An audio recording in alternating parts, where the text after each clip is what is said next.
I'm Shelley from Wise Parenting. Now this parenting situation, was shared on Reddit, and I had a look at it and I thought, I think parents deal with this type of thing a lot. So I thought I'd discuss it with you and tell you how I might manage a similar situation. Okay, so the names and all identifying things have been taken out. So it was on a public post on Reddit. It's about a sensitive toddler visiting her grandparents, and she doesn't see them very often. So a 2.5-year-old with her parents had gone to see her grandparents, and they'd travelled a long way. They'd been in the car the whole day. They were all tired and hot and grumpy by the time they got there. She hardly ever sees her grandparents, but they talk, via the phone and that sort of thing. Anyway, when she got there, she just melted down. It wasn't her house. It wasn't anything familiar to her. She lost the plot. So the parents were feeling a bit sad about that, and off she went to bed. And then in the morning, the grandfather was so excited. He'd been thinking about this, and he had planned a wonderful fishing trip. Okay, so they talked to the wee girl, and she was going to go fishing, and she was all excited about it, like she was really looking forward to it. And the granddad was thinking, oh yay, we've got the grandchild and we're going fishing in my boat and it's going to be great. They get to the lake. The little girl takes one look at the lake, at the boat, the life jacket that she has to put on, the fuss surrounding getting the boat into the water, and she says, nah, she's not getting in. They try to talk her into it. She just sticks her toes in and she says, no, I'm not getting in. And then she screams. She screams and yells and has a horrible time and has a great big meltdown. So the grandfather says, just throw her in. Just get her in. She'll be fine in 5 minutes. She'll get over it. And the mother goes, no, I think we need to go home. She's tired. She's grumpy. This is too much. And so she sticks up for her daughter and off they go. And the grandfather's very cross and very upset. Okay? So this is kind of quite a normal situation if you've got a 2.5-year-old and they're going to see relatives that they haven't seen for a long time. And the relatives would be so excited to see a grandchild, and you can just see how this all played out. Right.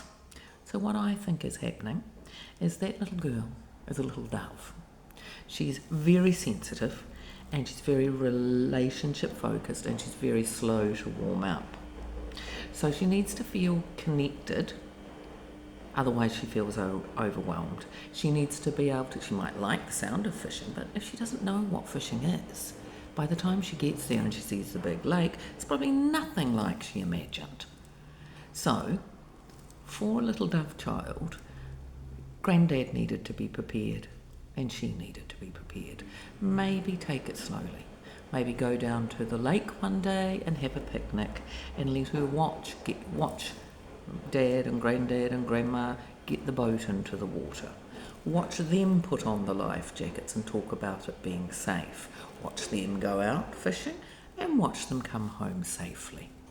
Okay? That's how you warm up a sensitive dove child. Now, if you've got a parrot child, they'll be, yeah, let's go. On goes the life jacket in the boat, yahooing and having a great time. Would have worked with that granddad. Maybe granddad's a parrot type person, very gung-ho and keen about everything. Doesn't know much about doves. So, what we need to do is, that's how we're going to deal with the dove child. Oh, and also remember, as you're getting upset and the grandfather's getting frustrated, that's feeding into the anxiety for a dove child. They're feeling it more and more, and they can't do it less and less and less. They need calmness. Okay? Now, you take your child home and try again tomorrow. Now, this grandfather happened to be the father's father.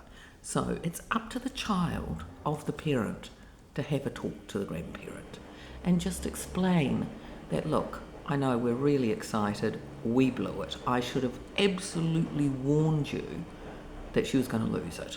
This is not the way she goes. Why don't we go down? No, I understand you'd be so upset and you'd be so looking forward to it. I know, and you're one of those brave types of people, and she is just not. So that's the way you sort of talk about it. And then you say, what say we go down for a picnic tomorrow? And to make friends with this little girl, you're going to have to just sit close to her, maybe offer to read her a story from a distance, and let her make her way to you. Remember, she's really tired still. She's really tired. She had a terrible day yesterday. This is all new to her. She's overwhelmed. Okay, so you're not, what the granddad will probably say is, oh, you're just being too soft. You gotta get her in there and, you're just making her into a wuss. You're not. Dove children need connection. You're never going to change that dove child. She's always going to be like that. You never know. The next child might be an eagle or a parrot, and then they are the gung-ho one. But I tell you what, once that little girl gets to know her grandparents, she's going to love them dearly, and she's going to smother them in hugs, and she's going to be everything they wished for. But they just have to work slowly for the relationship. So, if you've got a dove child, or any other type of child, or you want to know what sort of child you've got, follow Wise Parenting. And you could also click the link, and then you'll be able to go follow the link, and you get to a quiz. So if you want to know what sort of personality your child's got, follow the quiz. So have fun. Bye.